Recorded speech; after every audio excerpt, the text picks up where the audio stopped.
Hey, is that thing translating our audio into text for us? That's Yep. pretty awesome. Yeah, it's Nice. yeah, Yog is translating to Portuguese because there are a lot of members from Brazil here. So Cool. yeah, Wait, should I have my video on or is this audio only? it's up to you. I haven't shaved today. Cool, nice. Ah, All right, I'll start the event. Hey guys. Hey, Yeah, yeah. Squirrel. So I was. Hey, sorry. hi, I was squirrel. gonna. Hello, Zooko. How you doing? Good. Good, How are good. you? Fine, thank you. Yeah. So we were gonna have a like a slide, a presentation, but because we need the live translation happening, I'm just gonna be pasting the slides in the chat. Okay. So if you can view, Ryan says, can you make yourself louder? Okay. That should be better. Let me know. Nice, much better. Awesome. Yeah, so let's get going. We're right on the hour. Welcome, Zuko. Thank you so much for joining us Thank you. and taking the time out of your busy day to speak with the community. I think Hmm. it's great. And thanks to everyone who's joined. So at the moment, we've got 19 people. I think over the next couple of minutes, we'll probably have more joining. So yeah, today's call, community call. The idea is really trying to get a I good just break. background. Sorry. Sorry, my internet just froze for a second, but I guess I'm back. Sorry. Okay. Yeah, today's call is really about law. So not Law? LAW. Oh, lore. I was like, oops, you got the wrong guy. Yeah, But I suppose that does come into it as well. It will feature. So yeah, it's about law, and I feel that, well, me and Vito together we were talking, and we kind of feel that um, we should get a good picture of where Zcash originated. Like, where did the what was the impetus? What was why did it come about? Why is it important? And we feel that if we get a good background of where it came from, we can also get a good idea of where it might be headed. So yeah, Neat. Vito, take it away. yeah, Zuko. First, to kickstart this conversation, when I was inviting you, and also thanks for accepting our invite. It's the Yeah, first thanks for inviting me. Yeah, it's the first crypto war. Like, it's a topic that I think it is Mm. important for everybody. The community needs to know about it. And we separated some topics here, and we don't have much time. But yeah, so we know that the first crypto war brought like together a lot of characters like mathematicians, cypherpunks, and government agents. And as the time went on, the cryptographic itself made a significant process during the early of the 19th, right? So Hmm. how in the government also was not happy because they were losing their control of the society because of the encryption things and all the stuffs. So how was your participation in the crypto war first, because you were very active in that age? And based on that, how does the current regulatory climate resemble what's happening then, and where you think it may be headed? First, what was my participation? I was merely a foot soldier in the first crypto war. I wrote little bits of code here and there to try to help and advocated by writing posts and things like that. That makes sense. I Yeah, was one of the cypherpunks, yeah. but a very minor one. Hmm. I didn't make any major. I didn't strike any major blows in the crypto war like a lot of other people did. That's cool. That's cool. And 1 year later, we have after the crypto war started, we have the PGP, right? In the 1991. And I think Phil Zimmerman created a PGP because the users were so vulnerable to send emails, right? So they needed like encryption to it. And can you tell us why PGP is still important in these days? And how Phil got out of the situation with the government because there was like chasing him because of this? Yeah, those are two different questions. You asked two different questions the first time too, and I didn't answer the second one. I forget what the second one was. Oh, the second one was your first pair of questions included how is the regulatory climate the same or different today than it was then? Yep. From my little tiny perspective as merely a foot soldier, it's kind of the same.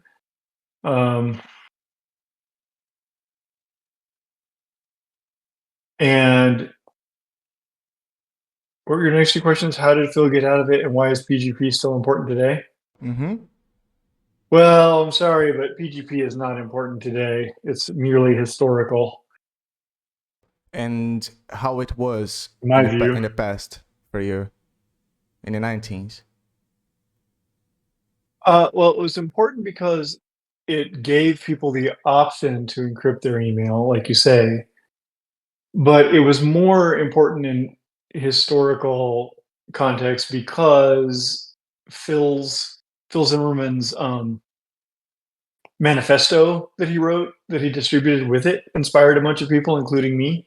Like Mhm. that's how I found out about cryptography as being important, is reading the why I wrote PGP text file that came with a copy of PGP that I downloaded from a BBS.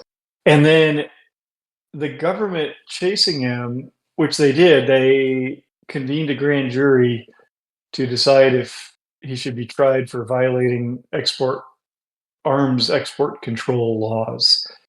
And that also really motivated and inspired people, that he was being persecuted. Like, they wanted to defend him, and they realized that this was important and serious because the government was considering putting someone in jail over it. That motivated a bunch of other people, like the Cypherpunks mainly, to do a bunch of stuff. Like that T-shirt from Man and Back. Perfect. And you mentioned the Cypherpunks again, and how was the creation of the Cypherpunk?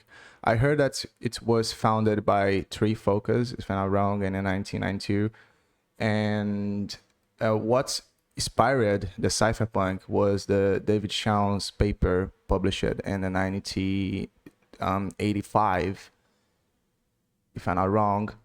My question for you is, I would like to know how was your participation as a cypherpunk in the 90s, and how eCash and DigiCash inspire you to create Zcash in these days? You ask two questions every time, you know? Yeah. I'm very Okay. curious. Wait, I can only remember one thing at a time. What's the first question? What inspired the creation of the Cypherpunks? No, it's the what inspired you to create Zcash. But I would like to know first, how was your participation in the 90s as a cypherpunk, and is it possible to to have these movements these days? Oh, that's a neat question. The difference is, so in the 1990s, like the early 90s, the late 90s were totally different than the early 90s because of Netscape Navigator and the World Wide Web, right? But the early 90s was before the World Wide Web. And my experience, I was like 18 years old or so, and getting on the internet before the World Wide Web was this amazing revelation of finding like-minded people, finding a community of like-minded people. So the Cypherpunks was, above all, for me, a social group. You know what I'm saying? Like, I met a bunch of people who were interested in and eager to talk about the same things I was, and they all knew each other and hung out together. So it was like, a friend group. And And you asked, I think I might have missed some of your questions. You always give me 2 or 3. I can only remember one at a time. But one of your questions was, On how is it was possible to have a movement like that today? What was it? yeah, is it possible to have like a movement like this today? And we know that you have like participation on Zcash in the past. So Oh, you're about to ask a second question. I'm going to forget the first one. yeah, it's because we're like running. And how did Zcash inspire you to create Zcash in this day? Yeah, for sure. DigiCash was a company that was trying to make a product using David Chaum's some of David Chaum's mini science discoveries. And that company was founded and led by David Chaum himself.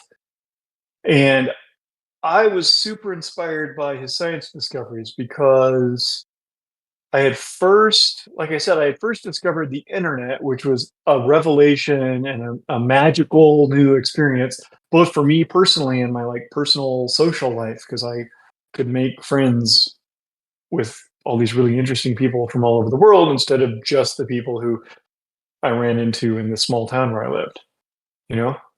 But it was also a revelation and exciting for me, like politically, because the internet, the way I understood it, is it meant the end of censorship, and also the both censorship by governments, but also like before the internet, when I was growing up, the only way you could get a message out to lots of people was one of the 4 TV stations, write a book that got really popular and printed and distributed to lots and lots of bookstores, or own one of the newspapers. But there was only like 1 to 3 newspapers in each town. So basically, you only had like 5 or 6 companies that controlled what you could find out about, except for reading books before the internet. Anyway, so the internet was amazing for opening up the flow of information, and letting you meet people and learn things from anywhere at once. What's my point? Oh, you were asking about why I was excited about DigiCash. Well, I had always thought that opening up the flow of cooperation in the same way as opening up the flow of information would be super important. But the internet only accomplished one of those, right? You could talk to anyone anywhere in the world, but you couldn't pool your money and do something together, or agree to a contract, buy or sell something from each other, or anything like that. And so David Chaum's invention of digital cash made me think, oh, this is going to be the next big thing after the internet. Then there'll be an equivalent freeing up of economic relationships that's equivalent to the way the internet freed up all kinds of communicative relationships. That's why I was excited about it. Perfect. And the next topic that I want to bring up. Oh, there's a picture of John Perry Barlow, John Gilmore, and David Chaum. Yeah. And John Gilmore was one of the 3 founders of the Cypherpunks. Tim May, Eric Hughes, and John Gilmore, who are all 3 heroes in different ways in my book. Which is not to say that they're perfect people, but so that's the nature of heroes.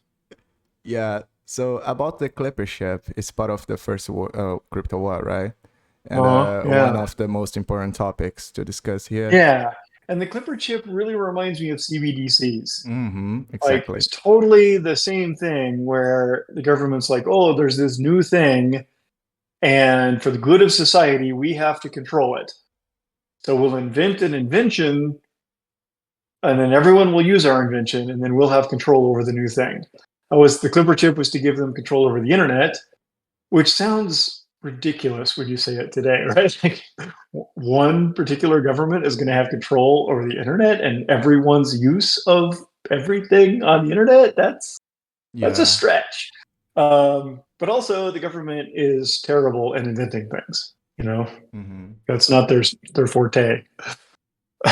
It's not their strength. It's kind of it's an important topic because we already have CBDC in Brazil, and most of people, are not aware of how dangerous it could be for us. And yeah, so can you explain for the community what was the Clipper ship in the 90s and how dangerous could be, like comparing to CBDC for the future? All right, it's a little bit hard to explain because you have to cast your mind back. Like everybody nowadays just has internalized the fact that the internet lets you talk to anyone you want to, who wants to talk to you. But and everyone today knows that the internet is basically available to you whenever you want it because you have a phone and you can borrow your friend's phone, you can look at your laptop or whatever. But at the time, like the early 90s, the government thought of the internet as being a lot like the telephone system. And so they thought of it as being like basically made up of wires with machines at each end of the wire, like AT&T telephone system. So they said, what we'll do is we'll make a law that any machines that are allowed to connect to the internet have to have one of these chips in them. And what this chip does is give us a backdoor to read anything that goes through that machine. Make sense? Yep. That was the idea. And how was the fight to counteract this? To shut down? Well, it was long and complicated, and a weird thing about history is that people can learn different lessons that they want to learn from history. You know what I mean? Because history is so complicated. There's so many different pieces to it that people who believe in some explanation or more interested in some explanation can pick out the pieces that match that. So having both lived through it and read more or less everything I could find to read about it, there's two parts of the fight that I find most interesting and meaningful to me, my version, my read of history. And the first is the heroic civil disobedience of the original scientists, including David Chaum, among others, who took significant personal risks to publish the science concepts into like papers, like, printouts, which I downloaded the PostScript files and printed them on my school's printer at the university, and then sat outside on the lawn and read the printouts. And a bunch of those scientists, Ravesh Shamir and Edelman and Whit Diffie and Ralph Merkel and David Chaum and others like that, disobeyed laws and risked getting in trouble personally in order to make sure that that information of those new scientific discoveries became part of the public record instead of being captured by the national militaries and made into a military secret. And this wasn't just theoretical, as we later found out. We didn't know at the time, like humanity, the public did not know this at the time, but we later learned that this new cryptography had been invented already by cryptographers in Great Britain, and the British military intelligence service did exactly that. They told them, "Ooh, you've come up with something new. You're not allowed to publish it so anyone else finds out. That's going to be our secret now." And then, of course, the British military had no idea how to use it. Like, again, almost nobody conceived of the concept of an open internet. So they just sat on it, and it just, never did anything for anybody. And the National Security Agency of the United States tried to do the same thing when it was discovered again by Ravesh Shamir and Edelman and Diffie and Hellman and Merkel. And there were some pretty dramatic turns of events where these scientists decided to take personal risk because it was too important of a discovery to let it become a military secret of the United States military. Where, like, one of them was this really cool story where, again, this is before the internet, right? This is like 1976, I think, or so, when this new concepts, new directions in cryptography had been discovered. And there was, since it was before the internet, the way people got information was through things like magazines, like dead tree printouts of magazines that get snail mailed to your house. And there was a magazine called Scientific American Magazine. And in the back pages, like the last 2 pages at the end of the magazine every month, there was a little column called Mathematical Games. I believe the columnist's name was Martin Gardner. And it was just like literally mathematical games, like puzzles and cool tricks you can do with math that came out every month because it was a monthly magazine. And the scientists, I forget who, maybe the Ravesh Edelman team, sent a letter or contacted Martin Gardner, the author of Mathematical Games, and they said, hey, we've discovered this important mathematical breakthrough, and we're afraid that the NSA is coming to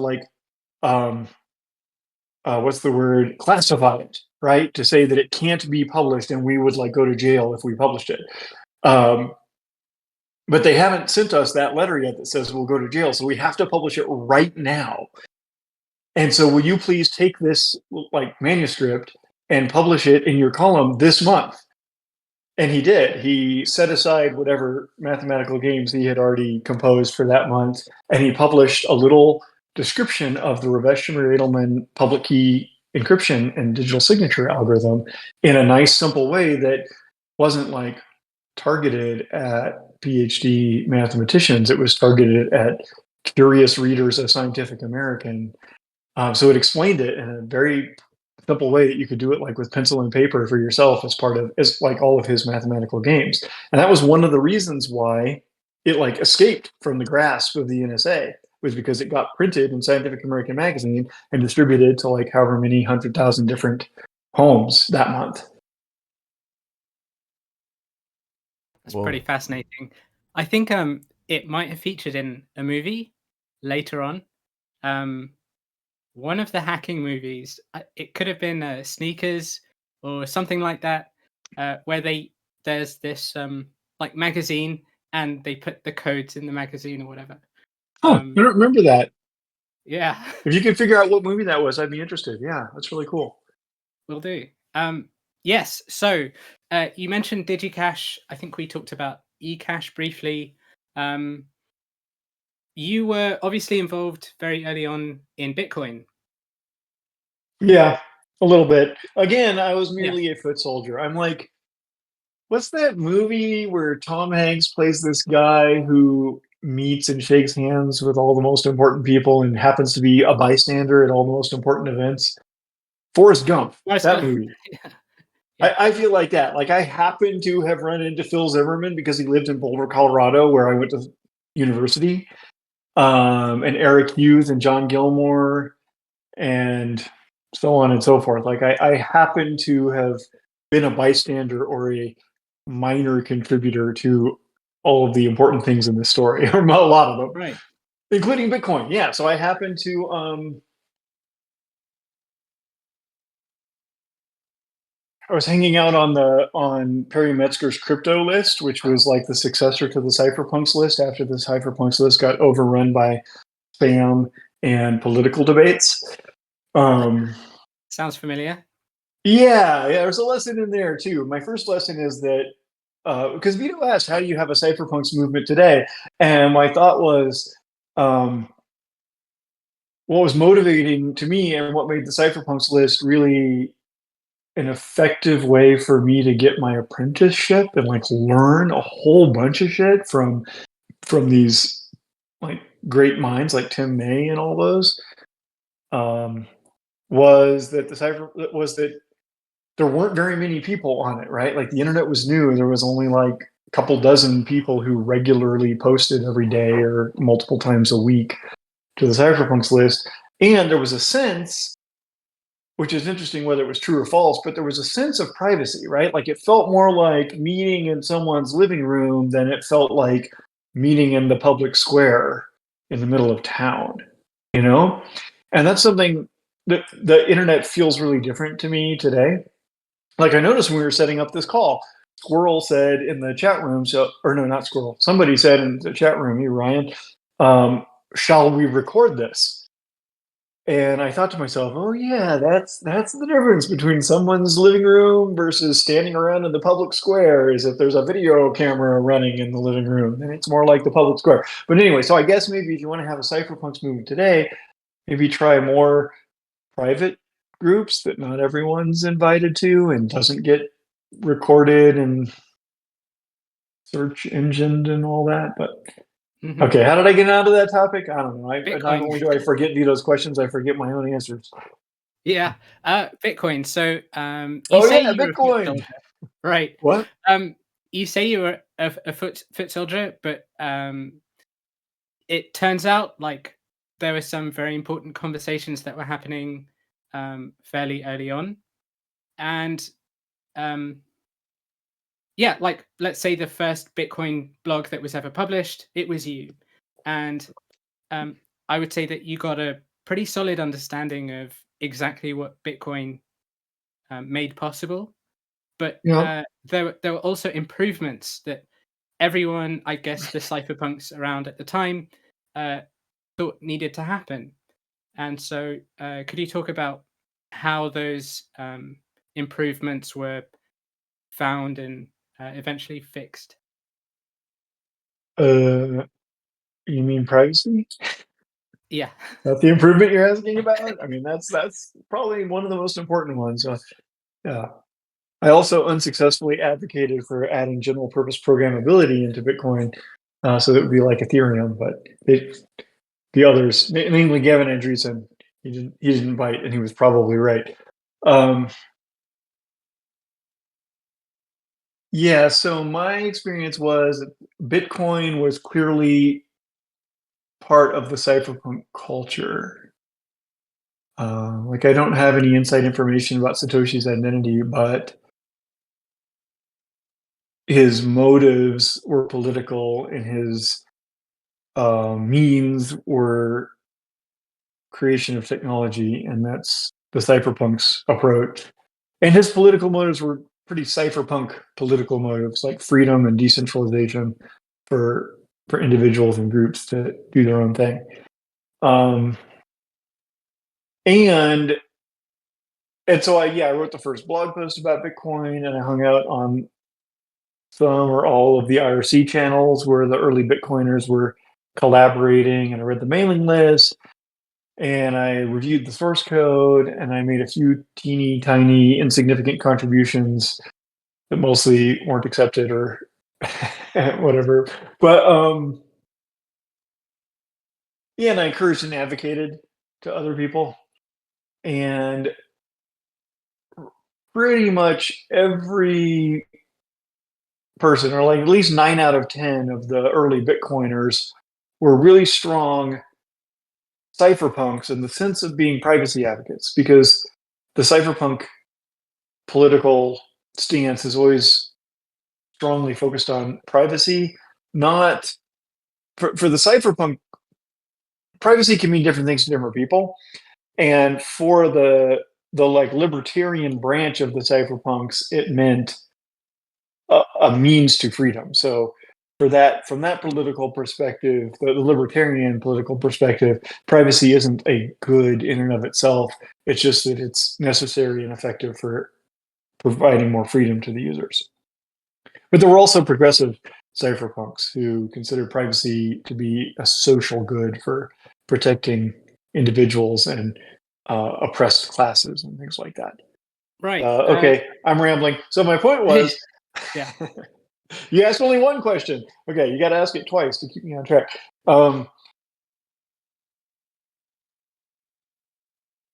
Pretty much everyone, starting with Satoshi and Hal, and all of the other early Bitcoiners, wanted privacy, and Satoshi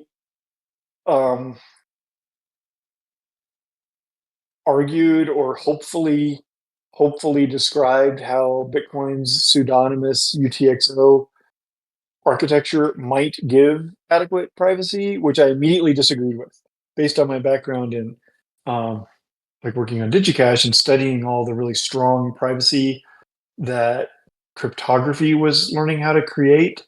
I immediately recognized the whole UTXO thing as the weak kind of privacy that's never going to last. But everyone wanted to add privacy to Bitcoin, but nobody could figure out how to do it at that time. And Satoshi and Hal, I think, and others actually talked about using zero knowledge proofs at that time. And like, oh, gee, what year was that? Maybe 2012 or something? It's been forever ago now. But at that time, the science of zero knowledge proofs wasn't mature enough for that technique to be practical in Bitcoin.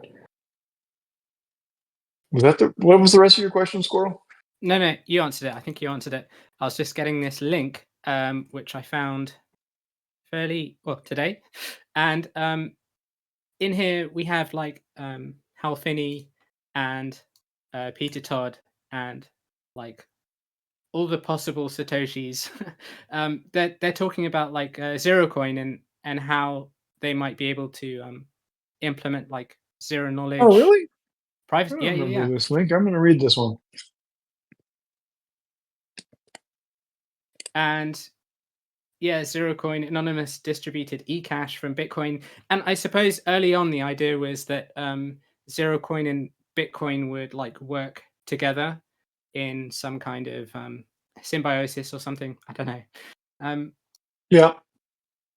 The initial proposal from Matt Green, Ian Myers, and Christina Garman, who wrote the Zero Coin paper. In that paper, it's described as an upgrade for Bitcoin. I'm loading up that link in my laptop now.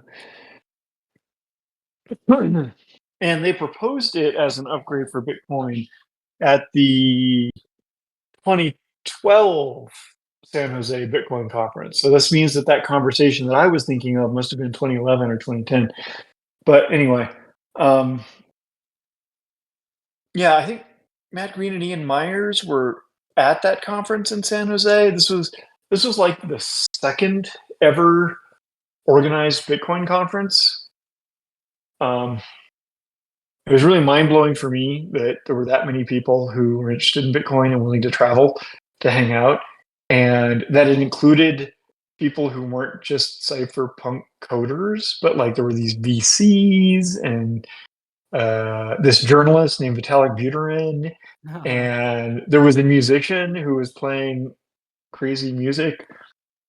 Tyler and Cameron Winklevoss were there. The startup called Coinbase. Anyway, that was a really cool conference. There was this journalist who had written an article about how she lived on nothing but Bitcoin for a week or a month or something, and what her experiences were. Oh, you have the recording of Ian Myers' talk at the Bitcoin 2013 conference. I said 2012. Don't listen to my memories of years. The years are whizzing by. Yes, so there was this there was good find, Ryan. Thank you. This was so it wasn't just Satoshi mentioning you. I think he also mentioned good find, Zero Nerds. Nice one. Sorry, I interrupted, Squirrel. It's okay. Satoshi also mentioned Dara's cryptography. So he or she, they were very aware of the privacy problems that were facing Bitcoin. And like it was blatantly obvious at that time. So it's like a mystery as to why like people haven't caught up yet on the privacy issue. Why Bitcoin Core still hasn't moved? It was blatantly obvious to me, but That totally makes sense. You can go all the way back to, this is one of the lessons. Sorry, I'm interrupting myself again. This is one of the lessons I learned from my apprenticeship on the Cypherpunks list and the other cryptography mailing lists at the time. And it goes all the way back to Phil Zimmerman and PGP.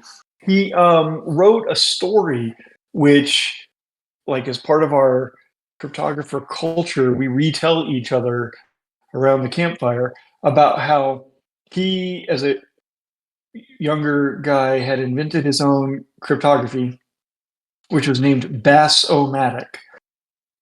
And he thought it was really awesome and a secure cipher.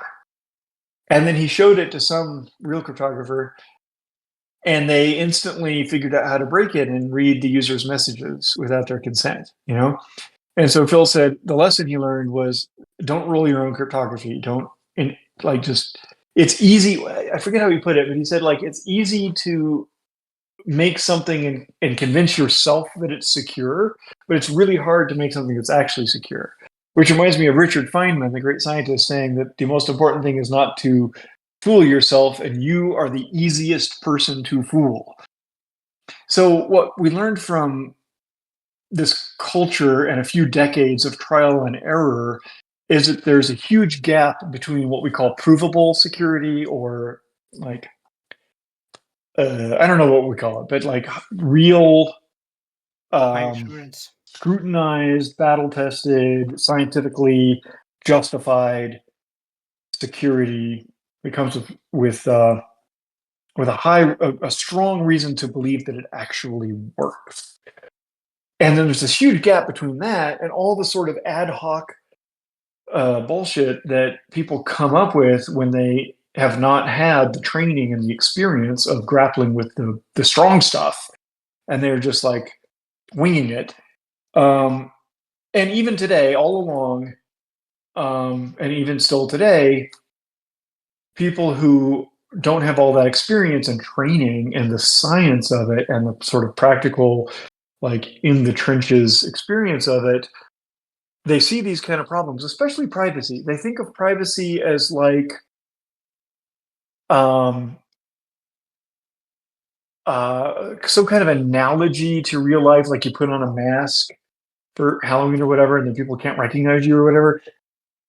And so they immediately can come up with their own ideas, like, oh, we can add this kind of cloak, this kind of confusion or whatever. And I can't see how the enemy would get past that. And that's exactly what Phil Zimmerman was doing with Bass-O-Matic in the 1980s or whatever, where you can come up with something that seems strong to you, but 99% of the time it is not actually strong, and other people who are professionals can break it. And anyway, that's the same, like, I still see the same pattern going on today. And frankly, not to be harsh, but Satoshi's speculation that maybe the pseudonymity of UTXOs would be good enough privacy is absolutely in that camp. It's absolutely like ad hoc, hopeful, unjustified speculation. And so it shows me that Satoshi was not like an experienced cryptographer. Interesting. But anyway, you were saying it's blatantly obvious, and what I'm saying is no. Most people, like devs, like inventors, like entrepreneurs or hackers or whoever, 90% of them don't realize this lesson that the cypherpunks and the hardcore academic cryptographers learned over many decades, about the gap between the ad hoc stuff and the like real stuff. Yeah, there is on like just carrying on that line of thought. Early on, there was like the thought that like we won't upgrade because zero knowledge cryptography isn't like tried and tested. It takes many years for these things to be proven. But I mean, well, for Zcash, it's been like 7 years now, and like I suppose if you could break it, you would like. It's like an open bounty essentially. Yeah. And I guess like the longer time goes on, it's kind of in a way like proving it's harder. Yeah, I kind of agree. That video of Ian Myers giving a presentation at San Jose Bitcoin Conference 2013. I'm so glad to find that video. It's going to be so much fun to rewatch that, relive that. So Ian gave this presentation at the conference about ZeroCoin, which was proposed as a upgrade to Bitcoin. It was like, let's change the Bitcoin consensus protocol so that you can now additionally do these shielded things in addition to doing normal Bitcoin things. And as Squirrel is kind of alluding to here, the Bitcoin core devs said, absolutely not, no way. And they said that at the conference. I don't remember which of them was up on stage. A lot of them were there. Peter Woolley was there. That's the first time I met him. I don't remember which of them said this, but there was like a Bitcoin core devs session on stage at that conference, which was after the ZeroCoin session. Oh, maybe Zero Darts can go find this video too. Go Zero Darts! And there was a lot of buzz about ZeroCoin. Like a lot of people saying, "Oh my God, is Bitcoin going to have this upgrade to give it strong privacy?"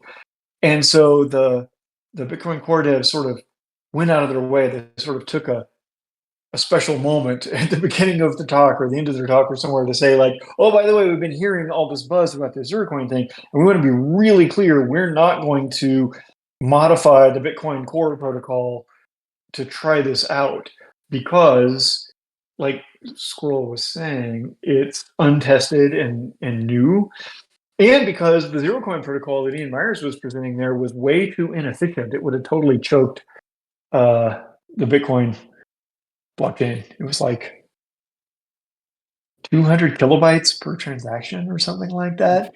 So instead of like 7 or 3 transactions per second, we would get 0.01 transactions per second out of Bitcoin. But anyway, yeah, that was. So I was just going to say, I pretty much agreed with them, Squirrel. What they explicitly said at the time, in fact, was people should try this new invention out in an altcoin like Litecoin first. And then if it's proven out and it proves to be secure and efficient and all that, then we could consider upgrading Bitcoin to add it. Mm-hmm. And I think they were right. You were saying, well, Zcash has been around for 7 years now, and it's kind of a bug bounty. I agree to that. And when Zcash was about to launch, there was a bunch of hype about it. Like it was featured in Wired magazine and the New York Times and the Economist magazine and all this stuff. And so I made a post which said something like, you should not risk money on this thing. There's no way to guarantee that it's not broken. Again, this is the Cypherpunks lesson about how it's really hard to be sure that a thing is secure, you know?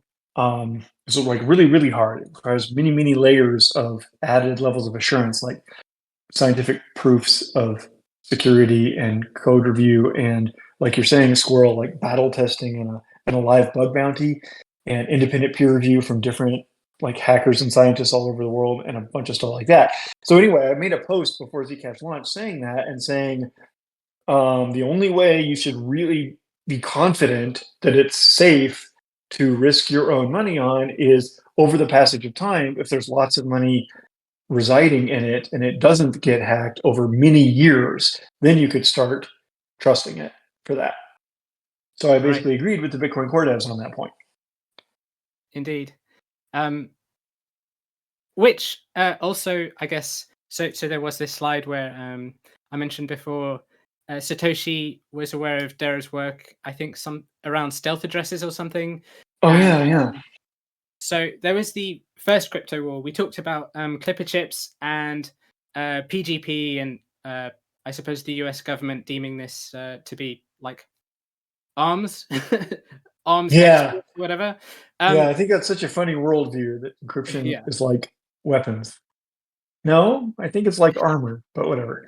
I think it's like having stable bridges that don't fall down. Exactly. Which brings us to the second crypto war, which is, I suppose, now ongoing. And it's, I suppose, similar in some ways. We're talking now about end-to-end encryption and like mandated backdoors, pretty much. Yeah, where do you see it headed, I suppose? Broad question. That's a really broad question. I don't really agree with the framing, like in that book, Crypto by Stephen Levy, which is a good book. But I don't really. The way that book ends is he says, and then the cypherpunks and the civil libertarians and the sensible people in Congress and so forth won, and the NSA gave up on preventing a secure internet. And I don't. There's an alternate his way to interpret history, which is that then the NSA realized they could just control the primary servers like Facebook and Google and Apple and Amazon that most people were connecting to most of the time. And so then they didn't mind end-to-end encryption since one of the endpoints was under their control. And there's a lot of reason to believe that story because of Edward Snowden / John Darberton, who's shown on the chat room right here. His revelations revealed exactly that the NSA had compromised all kinds of these central points, the ISPs and the telcos and the servers of Google and so forth. In some cases, by getting Google or whoever to conspire and to give them data outside of the US law and constitutional framework, but in a lot of cases by actually hacking Google and stealing the data from them without their knowledge or consent. But my point is, Stephen Levy's version of events is there was Crypto Wars 1, the Cypherpunks won it, and then here comes Crypto Wars 2. And I think instead it's like there was Crypto Wars 1 about whether there would be end-to-end encryption, and then the spies, the military-industrial complex, realized that they could control or compromise one of the endpoints in almost all connections. Like Phil Zimmerman's idea with PGP was to protect email so that you could send email from person A to person B without anyone spying on the contents of the email, in the same way that people don't spy or couldn't spy at mass scale on the contents of snail mail. But now, by this stage of history, 99% of all emails sent are either sending or receiving to Gmail. Okay, that's an exaggeration, but you see my point. And then this leads us to your question about what's going on with Crypto Wars 2. I basically attribute it to Bitcoin coming along and saying, oh, here's a breakthrough in which you can have no central point that can be compromised or controlled and still get a working service out of it. And so that is sort of like, it's like this escalation or this arms race, right? At first, the other side was saying, we're going to spy on all the connections. And then the cypherpunks and the good guys said, we can protect the connections, so you can't do that. And then the military-industrial complex said, okay, well, then we can compromise or control the other endpoint in every connection. And then Satoshi said, oh, then we won't have a centralized endpoint that you can compromise or control.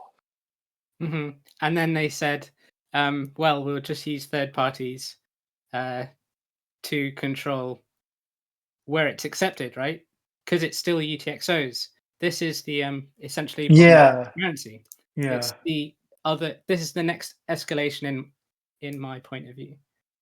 Yeah, and there's another branch of that which is private messaging. Like Bitcoin branched off in 2011 or whatever it was, 2009, and into money, which is that thing that I thought would come next back when I discovered the internet in like 1991. And then it never happened until Bitcoin, like 20 years later. But at the same time, the Signal app and protocol developed by Moxie Marlinspike and Trevor Perrin and others, and then adopted by WhatsApp and Facebook Messenger and whatever else uses it nowadays. That was a different branch of real end-to-end encryption in which there isn't a central server that could spy on the messages. And so there's another arms race and another crypto war ongoing right now. And that's one of the things I think is that the cryptocurrency money people should be allying more with the messaging people on these two different battlefronts. For sure. Yeah, like sounds like network privacy on Zcash would be a good thing. Oh yeah, exactly. It goes both directions, in my opinion. They both need each other. Like freedom of speech and freedom of transactions are each basically, if you don't have the one, then your enemy can control you and trace you. You need both of them to have freedom to engage in your own authentic behavior. Indeed.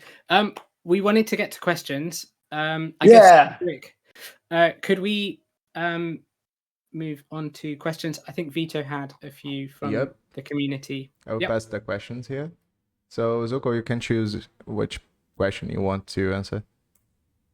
Okay. How about you just tell me the first one? Oh my goodness, there's a whole bunch of questions. You can choose. Bullish about collaborative partnerships, Filecoin and Brave. I'm super excited about Brave. Brave is awesome.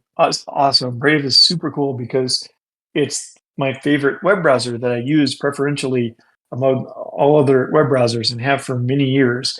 And I know Brendan Eich. Again, with the Forrest Gump thing, I happen to know Brendan Eich, who's the inventor of JavaScript and the creator of Brave, and who's super brilliant, mad scientist, weirdo, awesome guy. Anyway, so I really like and trust Brave, and they do all kinds of awesome things. It's just a better experience to use Brave than Chrome if you want to browse the World Wide Web. So that's why I'm super excited about, among the awesome things they're doing, they're adding fully shielded Zcash into Brave, which they got funding to be able to afford to do that from Electric Coin Company licensing the Halo scientific discovery under the Bootstrap open source license. And that eventually led to Ethereum and Filecoin Foundation donating a bunch of money to the Zcash community. And then that money is funding Brave to add fully shielded Zcash into the Brave web browser. So I love that one.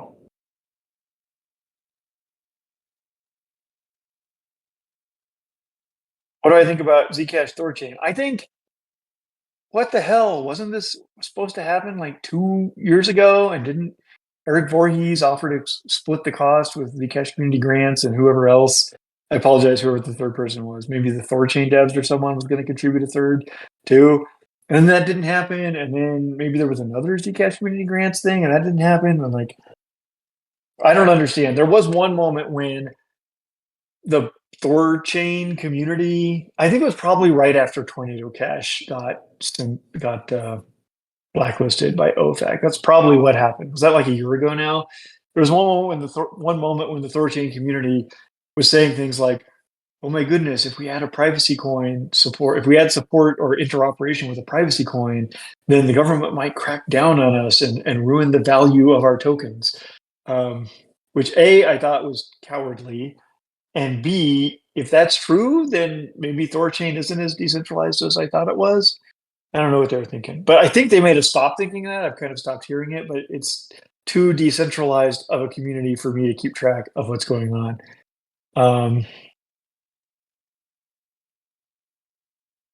And I heard more buzz about it. Oh, the recent thing I heard was Nighthawk Apps made a public post on Zcash Foundation's forum updating on what they've been doing. And they mentioned they were making progress on Thorchain integration. So I guess that's my current hope for getting that done. Anyway, I think that would be super great because as far as I understand, it would enable people to acquire or sell Zcash without having to register with the centralized exchange. That would be huge. Would Zashi wallet do anything like that? Probably Zashi is. We have a couple of ideas. I have like 3 ideas with Zashi. One is make the user interface designer and the user like the full stack, including the core cryptography and core protocol, geniuses all live in under the same roof and attend the same chat meetings as each other. So it's the opposite of the hypothesis that you should have one team inventing core protocols and a different team inventing the user interface. Instead, I have the hypothesis that no, everyone should be on the same team and should talk to each other all day long, because what you learn from the user interface should change and determine what upgrades you make to the core protocol next time around. That's one hypothesis, meaning it could be wrong, but that's one of the reasons why we're doing Zashi the way we are. And another one is iterate with users, like find out what users' experiences are and then let that prioritize what we should be doing next. And we have a related idea about that, which is if your users tell you about their pain points or confusion or positive or negative experiences they have, you should definitely listen carefully to that and take notes, because users are experts in their own experience. But if they tell you what features you should add, that's probably not a great idea, because users are not experts in product creation. It's your job to be the experts in how to solve the problems, but you've got to listen to what the actual problems are. So anyway, long story, to answer your simple question of would Zashi add Thorchain integration? Answer, if users were telling us that inability to get Zcash without registering with a centralized exchange was a problem for them, then that would motivate us. Then we would go through the process. And another one of the hypotheses is you got to do the user experience design first and then implement, and then make the technology decisions and implementation decisions after. So if they were telling us there's a problem, what is the problem? Is it that they don't have Coinbase in their country? Is it that they refuse to give KYC information over to some third party in order to acquire Zcash? Is it something else? And then at that point, we would test whether Thorchain would solve that problem or not. Because I don't really, like it does in theory, but the actual user experience is not based on theory. It's based on what actually happens for the users when they try it. So anyway, it's a really long answer that we would definitely want to add that if A, our users had that problem, and B, Thorchain actually solved that problem when we tried it. Like shielded swaps, I know, is a big thing in the community at the moment. And wait, what do you mean by shielded swaps? Ways to acquire Zcash in a shield, like acquire shielded Zcash. And by swaps, you mean like those no KYC instant exchange services like Sideshift.ai? Exactly. And I think in a recent community call with Yingtong, she introduced us to ZK P2P, and it's like a way to it's essentially an on-ramp. I haven't understood that yet. It's very interesting. I'm familiar with a previous generation of that technology, like AirTM, AIRTM, is or was. I hope it's still around, but I haven't talked to them in a couple of years now. But it was Latin American mainly. Like I think the team was Mexican, and a lot of their users were Venezuelan. And it was like, I thought of it as like Uber for bank transfers. Like you type into the app, like I need someone to send $100 worth of like Mexican pesos to this bank account for me. And then the app hooks you up with someone, and they're like, "Oh, I have an account at that bank. I can make that transfer for you." And then I vaguely understand ZKP2P. Unfortunately, I missed that presentation by Yingtong yesterday or the previous day. Yeah, I guess like the whole zero knowledge part is just like proving that your payment into escrow was made. I think that's how it works. That's interesting. Yeah, but so we've got three examples here. We've got the Thorchain approach. We've got centralized exchanges like Coinbase and Binance and Gemini and Kraken. I think they're great, honestly. And I think people misunderstand. People think that if you give a scan of your driver's license to Coinbase, then you've lost all privacy. And maybe they don't understand that they're not thinking through the fact that if you give a scan of your driver's license to Coinbase and then you buy some Zec on Coinbase and withdraw it to your own shielded Zcash wallet that Coinbase has no ability to monitor or control what you do with it after that. Yeah. I think a lot of people sort of stop at the first part. They're like, I will never give my driver's license to Coinbase no matter what. And that's fine if that's your priority, but if you say, because if I did, I would never have privacy, then you're wrong about that part. You're misunderstanding what happens next. Thank goodness for transparent addresses. Yeah, but guys, hey, Thor chain, CEXs, ZK P2P, I don't understand yet. Centralized, but instant and no KYC things like Sideshift.ai. Those are like, maybe those are the solution in practical terms, at least for the time being. So yeah, again, if we were going to add something to Zashi, we'd probably want to figure out what, how those different things would work for our Zashi users. Yeah. Shielded first. I'm gonna put that in my Twitter bio. I had a slide. This slide was meant to be posted before the questions. Oh, okay. I'm looking. Wait, I don't see the slide. I see the auto translation of my own face. Oh, I'm looking in the chat. There we go. I'm scrolling down past all the questions. All right, I haven't even seen most of the questions yet. There's a cool zebra. Ask your questions. Okay. Yeah, the thing with things like Sideshift.ai is that when I try to use them, it says, this is not allowed in your country.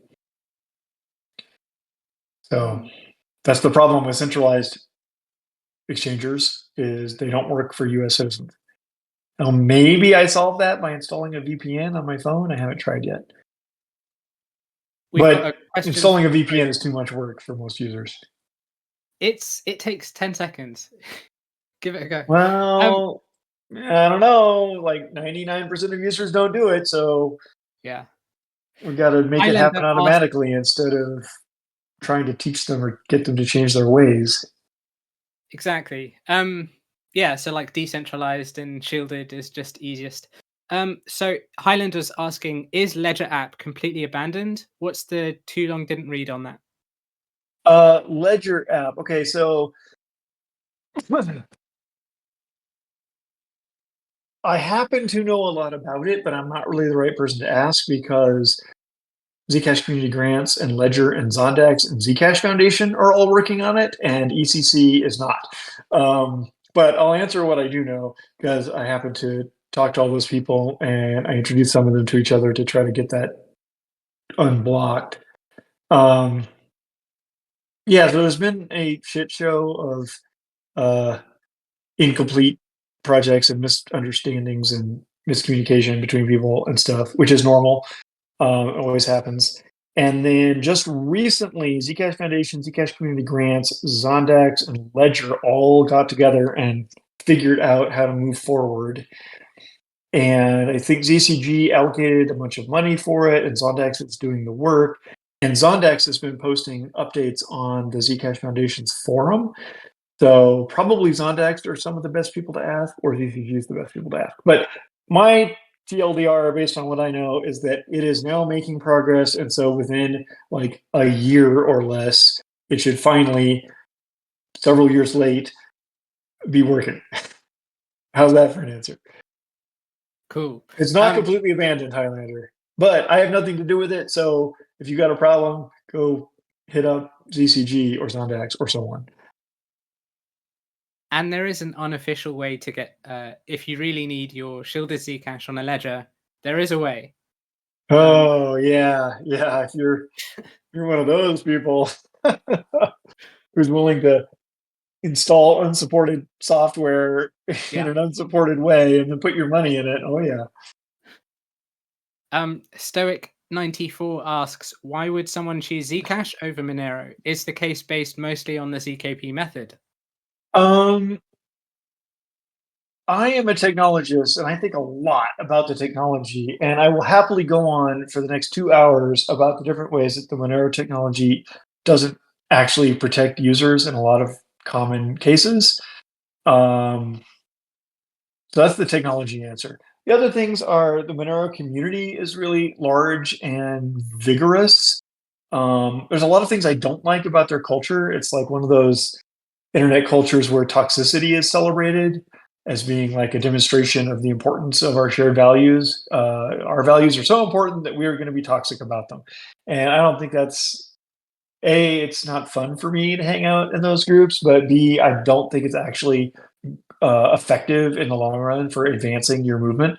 But on the other hand, they're very like ideologically motivated and vigorous and numerous. So that's a really good community aspect.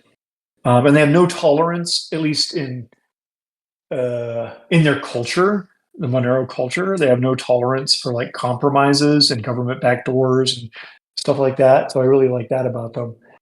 Anyway, but I'm gonna just abbreviate to say like,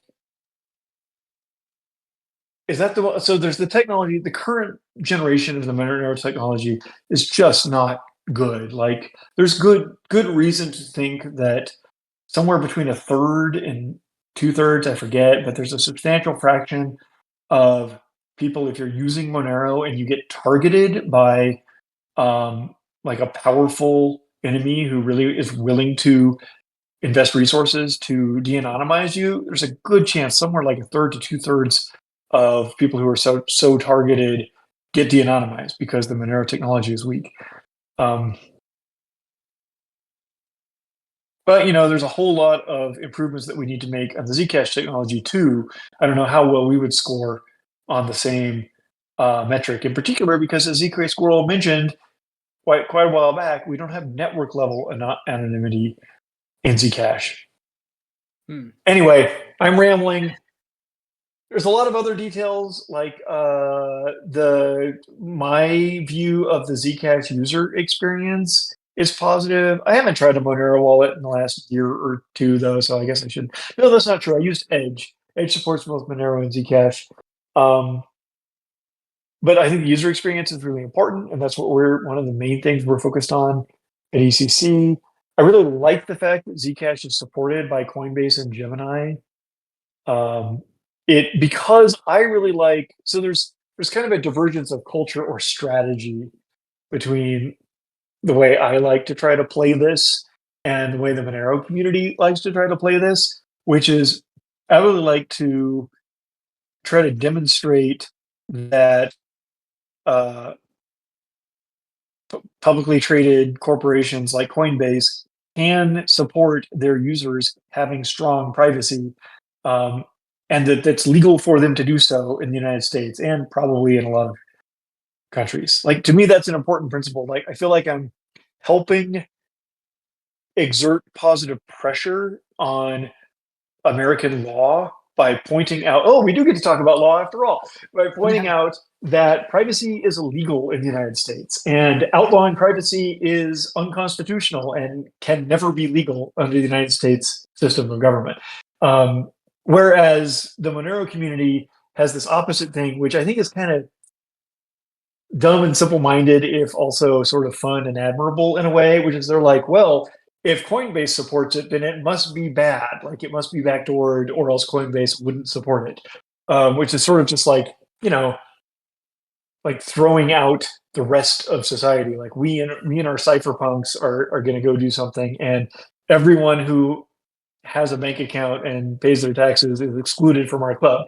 Well, that's cool too, but so anyway, that's one of the things that I like about Zcash is that it's supported by Coinbase, which I think is good, not bad. And on that point, like going all the way back to the beginning, we were talking about how they like the initial position of the US government was to ban encryption, right? Right. And now it's like mandatory. Yeah. If you're a government worker, you have to have it.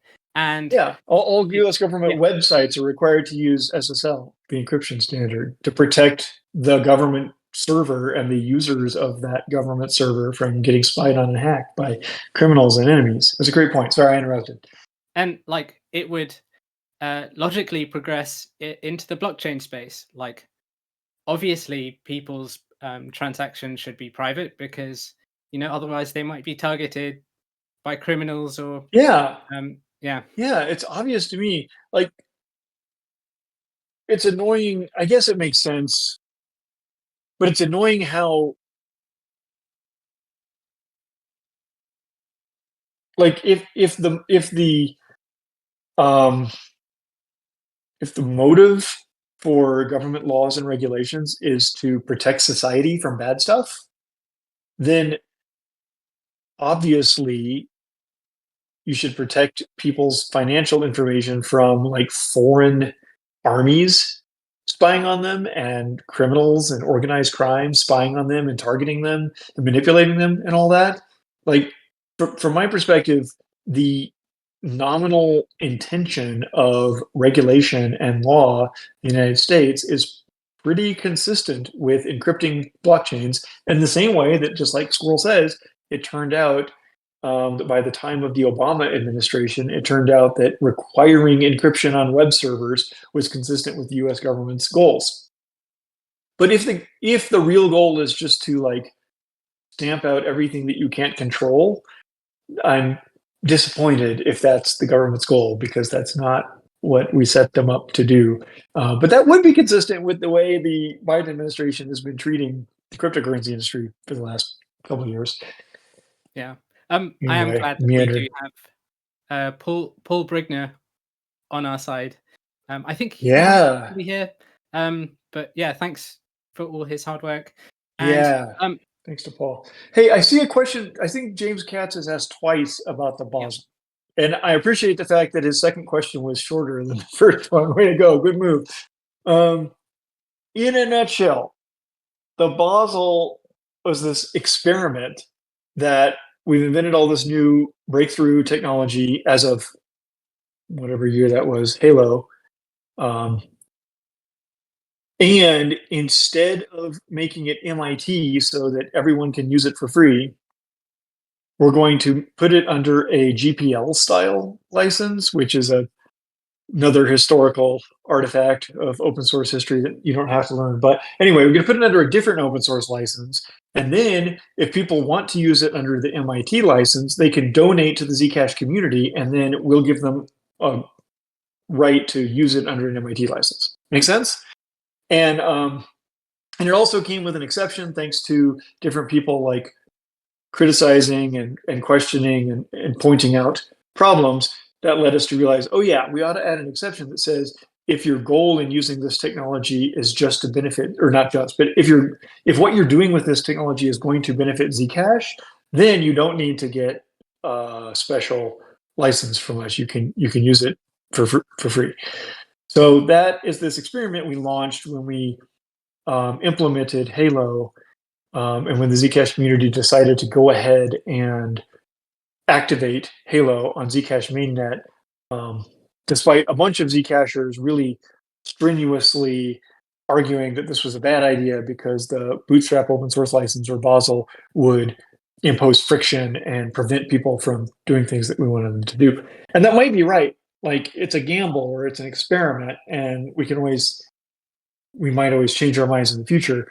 But the whole experiment did result in all this money coming into Zcash, not coming out of the dev fund or the mining rewards or whatever, but coming out of donations from other cryptos communities, that is now funding Brave to add shielded Zcash into Brave. And it also funded Edge to upgrade their shielded Zcash support in the Edge wallet.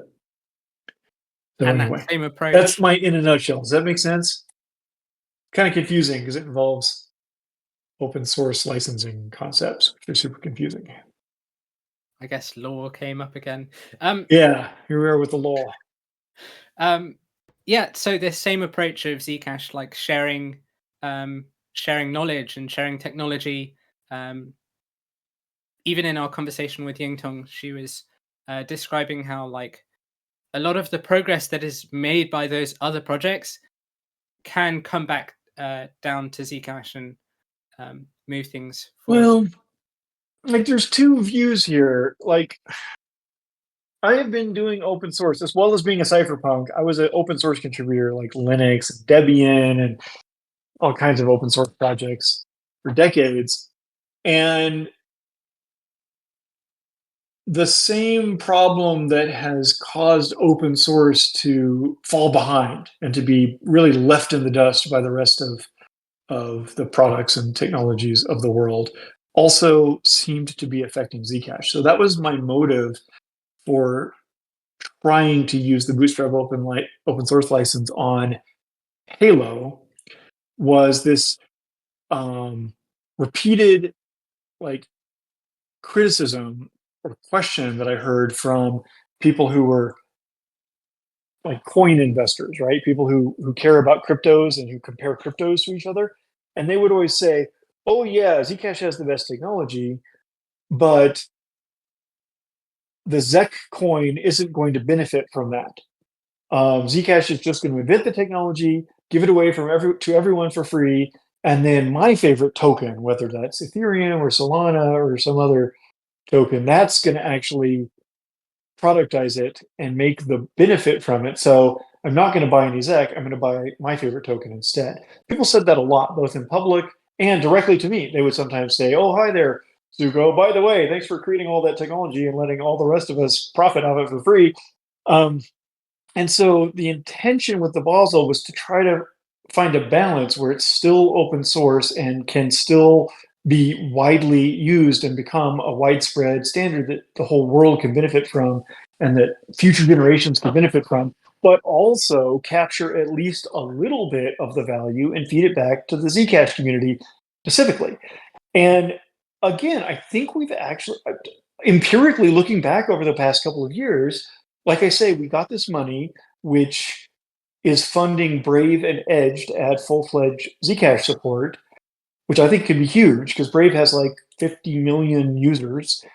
And at the same time, Halo went ahead and became pretty much the standard, or I think it's probably the most widely used. Halo and a bunch of other associated things like the elliptic curve we discovered and the different libraries we implemented at different times and stuff are probably used in most of all of the zero knowledge based cryptocurrency projects in the world today, like the vast majority. So we've accomplished both to some degree is getting a little bit of benefit for the Zcash community specifically, in addition to providing a whole lot of benefit to everyone in the world and future generations with this new technology that everyone is reusing. And what you attributed to Yingtong saying, I really agree with. The fact that all these other people are using Halo and the related code bases and tool chains and all that stuff, that really helps Zcashers because it gives us added assurance that the Zcash monetary base is safe, right? If we were the only people in the world using this technology, then it would keep me up at night thinking, oh my God, there could be a total critical vulnerability in this and nobody's noticed yet because there's only a few of us looking at it. But Halo is one of the most widely studied crypto protocols today. And so that gives me added assurance that all those other scientists and hackers who study it all the time haven't found any flaws that could threaten Zcash. Also, there's another benefit to all these other people using it, like King Tong was saying, which is that it makes it way easier for us to add future upgrades to Zcash. The fact that there's so many different people who know how to use this technology now, and there's these new tools and people who've studied and learned how to use it who can help, tutorials and all this stuff that really is going to help us when we want to add new features like programmability, scalability, ZSAs, or anything else, maybe proof of stake, etc., to Zcash. And by the way, Yingtong herself deserves credit for a whole lot of this. She deserved a lot of credit for making Orchard the shielded money protocol built on Halo. She was one of the main implementers of Orchard itself, which is a fantastic protocol. It's the best shielded money protocol that ever existed and exists today, for sure. And then she went on and got hired by Zcash Community Grants on behalf of the Zcash community to be like the Halo ambassador and ringleader, and help all these different projects that are using Halo, like find out what each other are doing and help each other out. And it's probably one of the reasons why Halo is so widely used now. So Yingtong is a hero too. Shout out Yingtong. Yeah, we had a great conversation. It has, we're almost 20 minutes over the hour. Oh my God. I might bring this. You want to hear an hour-long lecture on how the Monero technology is weak? Oh, but they're trying to upgrade it, by the way. So Yeah. if they succeed at that, they can upgrade. Monero, unlike Bitcoin, is willing to make changes to the core protocol over time. So if they succeed at upgrading it to be like Zcash Lite, then that'll fix that problem. Yeah. And yeah, I suppose they would also. Well, I mean, I'm all for it. I would support Monero upgrading. Did you weigh in on the public discussion like a year or so ago? This Monero guy asked me on Twitter, and of course, if you don't know, I routinely get personally attacked. I'm literally used as a hate figure in a lot of Monero chat rooms.